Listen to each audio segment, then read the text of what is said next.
Hi, welcome to another edition of TFT Hyper Roll, where I show you some of the builds that I'm using to maybe help you climb the Hyper Roll ladder. This board started off fairly friendly to Hellions by giving me a Tristana and a Cannon early on, so I decided to start with that, putting the Bloodthirster on Tristana just to give her a little more punch early because I'd like to win early if possible. Early losses are only 2 health and do give you some gold, but it's best to keep as much of your health as possible as long as possible, but sometimes it's just not meant to be, and so you're going down whether you like it or not. Now the key with this type of build and using Tristana is positioning. Her ult, she leaps behind the farthest enemy, retargeting them and gaining attack speed. However, if she's next to an enemy, she's going to leap away. And that's important.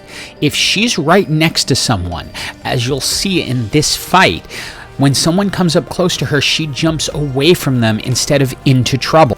I didn't know this at first, and when I first tried these comps, my Tristana just kept suiciding every time, diving into the enemy. Then I actually, read the skill and understood what it meant, and that changed everything for me. Here I'm picking up the tier because you want Tristana to cast as often as possible, since it is increasing her attack speed on top of the increase in attack speed that she's already getting with the Hellion buff. I get the silver zigs just in time, put it out to trigger that 4th Hellion buff. Now in this case, notice Tristana was not next to someone and just jumped to her death. She immediately suicided because she went to the furthest enemy. Now, the fight worked out okay, but that's the kind of situation that you want to avoid as you get later into the game if you're hoping for Tristana to be a carry, which is what I'm counting on in this match.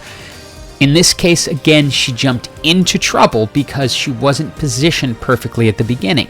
Now, when you're against 8 players, obviously, it's hard to know exactly where to put her, but most people tend to put her in the corner, which is guaranteeing that she's going to jump into the middle of the battle. Getting an early Lucian here is just fantastic because it's going to allow me to do Cannoneer. But then comes the choice of Radiant items, and it's actually a difficult one in a different way because both Luminous Deathblade and Runan's Tempest are really good items for Tristana in this case. I opt for the Tempest just because it'll allow her to get an additional attack, and now that I got an early Lucian, I'm thinking Hellion Cannoneers can work. I put a Warmogs on Kled, since Kled's shield scales off maximum health, so throwing a Warmogs on will give Kled an additional shield at the beginning of the fight, which allows Kled to be a little tankier. Having a Lucian this early is triggering the Cannoneer buff, which is allowing Tristana to do a ton more damage along with Lucian. And I always talk about luck. This little golden globe comes with a whole bunch of gold and 2 Nico's helps. My item shop is actually filled with possibilities, but I go for the Sparring Glove because I want to put an Infinity Edge on Lucian to make his culling even more powerful. The culling is going to fire multiple shots and do 50% of his attack damage and 50 additional magic damage. So the more those shots can hit and crit, the better for me. While we watch this fight play out, let me tell you a little bit about this channel. It is called Mission4Tution because we are trying to pay for our son's middle and high school tuition. We don't take donations or anything like that, but if you could give the video a like, that would definitely help it spread to more people and we'd get more revenue from the ads. Thank you so much. I grabbed the sword here to put a Spear of Sojin onto Lucian because I want Lucian casting as often as possible. Notice also that I have stopped rolling as much right now. Normally in a Hellion build, I'm rolling as often as possible because you're looking for a bunch of 1 and 2 cost characters. However, once I picked up the early Lucian, I realize I'm going to want to go Cannoneer, and that means that I'm going to need 3 and 4 costs in Misfortune and Lucian, so I want to hold back some of my gold for that. Grabbing the recursive bow here is an easy call because I want to put a static shiv on Lucian because I believe, and I could be wrong, someone please correct me if I am, I believe his culling does also proc the static shiv. So there will be a lot of static shiv damage traveling throughout this entire team, and also that will make them weaker to magic damage and thus easier to take down. Although it doesn't go necessarily as well as I hoped against this particular comp, where they come back from the dead and the Vayne is able to completely wipe my team. With those 2 Nico's help I picked up earlier, 1 more Tristana is all I needed to turn her into gold. So we silver up the Misfortune, we're feeling good about it, and it's time to make Tristana into gold and turn it into the full carry. I'm going to move her to the front at this point because I want her to jump back when the time comes so that she's not just suiciding straight into things. Notice in this case, she jumps back from the damage, and thanks to that Runins and Bloodthirster, she's able to heal back and hit multiple targets at the same time while bouncing around the board. This is going to be the strength of this team headed forward, and where Tristana is placed is going to matter a ton. With an open slot, we throw in our 3rd Cannoneer in Misfortune, and we're looking for 1 more little Kled. There he is. We now have a gold Kled, so we have a really tanky front line. With Lulu's powers to CC and essentially eliminate targets by transforming them, I like to keep her out of the fray as much as possible and give her some additional attack speed. So a rapid fire cannon works great on her when you already have your carries loaded, as I do in this case with Lucian and Tristana.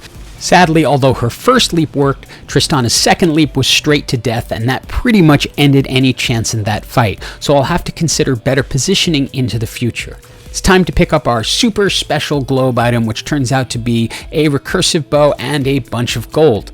With only 6 health left, we only really have, well, now 5 health left because we bought a Teemo. This match is now must win, so we are rolling down to find the things that we need to make this team strong as possible now.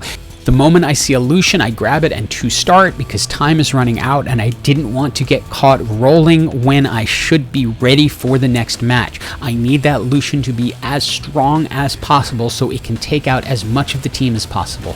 Their little assassin Teemo jumps into my backline, but luckily Tristana is doing what she needed to do, jumped out of trouble, and kept herself alive long enough to take down the other team, with her and Lucian absolutely wrecking them. We hit the top 4, able to 2-star Senna and put her out for the 4th Cannoneer, which is going to increase the damage we are doing exponentially.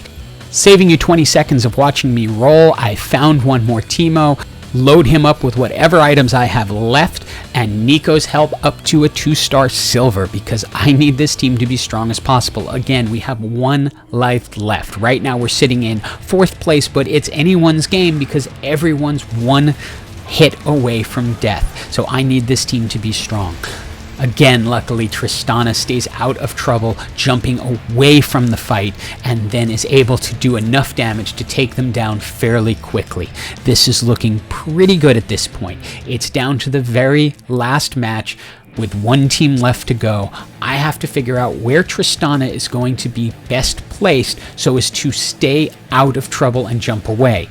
Either spot might be okay, but I also want to make sure that they don't Zephyr any of my main characters such as Teemo or Lucian. And I know it may look silly to have Tristana up front with Kled and Poppy, but again, this is so that she will do her attack and then jump away, able to take out more of the team. We can watch it happen right here. She will take a few shots and then jump away from the other team members. That allows her, with that Runins, to do a ton of damage to the opposing team. Meanwhile, our Teemo and Lucian and Misfortune, they're all just doing work and very quickly take out the other team, leading to a victory.